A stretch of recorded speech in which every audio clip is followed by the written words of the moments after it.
खोथाया ओरैबायदि जायो गाइस, जोंनि ट्राइबेलफोरखौबा थाब थाब एक्सन लायो। बबेबा हाग्रा सिफायनानै बबेबा पार्क सेराव बबेबा दैसा सेराव हाग्रा गेजेराव थाहैबा बेखौ थाब लिगेल एक्सन लायो। नाथाय दिनै इलिगेलि इनक्रोचमेन्ट बिराद दङ ट्राइबेल बेलेन्ड ब्लकआव, बेखौबा आसाम सरकारा जेबो दायथ' लाया, जेबो बिसिनि सायाव उदखार खालामा, होखारनायनि जेबो बेबस्था लाया।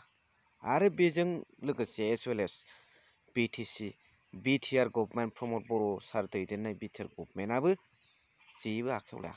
नाथाय बिटिआर गभर्नमेन्टनि आन्डाराव फेरेंगा इएम फरेस्ट डिपार्टमेन्टनि मन्थ्रि बिथां सारा थाब थाब ट्राइबेलफोरखौबा बर'फोरखौबा एक्सन लायो।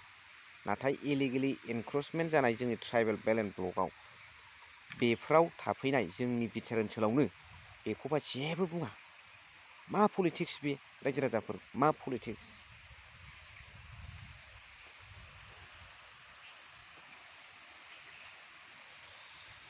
कमेन्ट्सनि गेजेरजों खोन्थाहरलाय रायजो राजाफोर, कमेन्ट्सनि गेजेरजों जरुर फोरमायहरथार।